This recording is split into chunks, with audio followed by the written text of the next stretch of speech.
Hey everyone, Andy Staples, your golf course architect, standing on the Memorial Tee, looking over 18 green. Just got off the golf course, played it for the first time today. A couple of takeaways. First off, blown away at the condition of the course, the establishment of the course.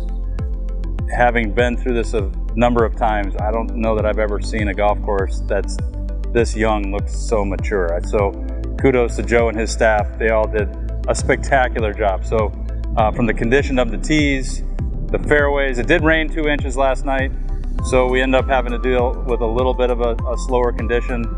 But the conditions of the fairways, conditions of the greens, I'm very proud.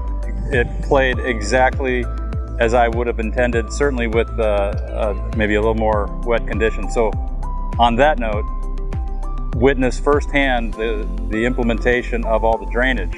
So all the catch basins, I don't remember, it was maybe 8 miles of pipe that we put underground with the greens, the bunkers, the fairways.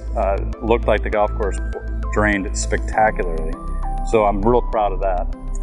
But in terms of the golf course and how it played, I'd say the approach to number one, the one tee, the number one green, approach to one green, completely exactly what I had hoped, is that it's actually a really nice, good handshake golf hole. A couple other shots, we played the back left pin on number 3.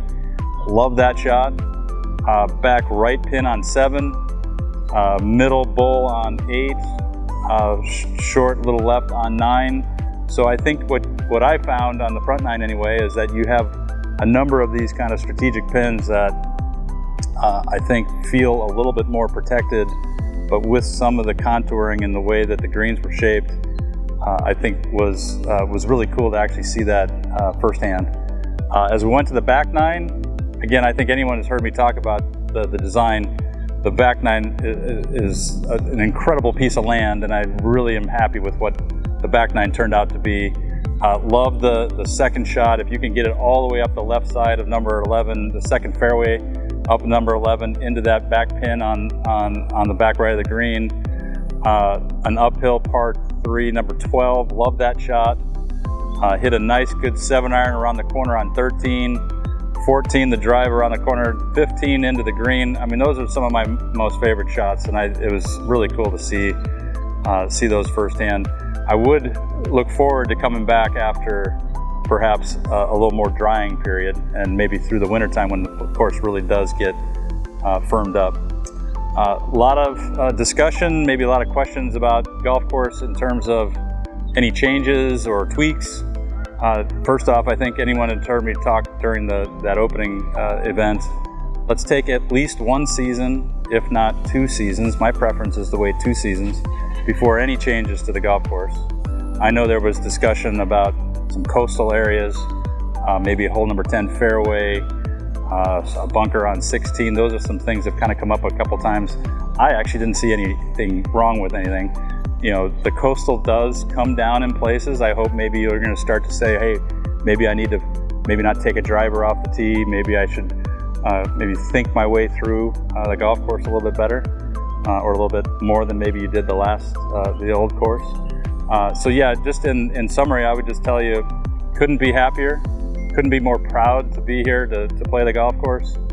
Please take some time to learn the course from multiple tees, and then just give it time, because I think some of the things that you might think of as being dramatic or difficult or maybe different are just that. They're different from the old course, and I think the more you play it, the more you're going to appreciate it, and the more you're going to start to understand some of the strategy and the thought process, certainly around the green. So, a lot of comments about this being a real difficult golf course. I didn't see it. I hope you're not seeing it. I think the more you play it, you're going to start to see that there was a lot of energy, a lot of thought to put in the strategy, that if you think your way through the golf course, you're not going to see this golf course as being difficult. You're going to see it as fun, strategic, and memorable, and hopefully a course you want to play every day. So thank you again for everyone's support, and look forward to coming back for years to come. Hello everybody, Joseph Dan here, your Director of Agronomy. I wanted to follow Andy's little video with just a short message as we kind of go into our first, what we call cold snap.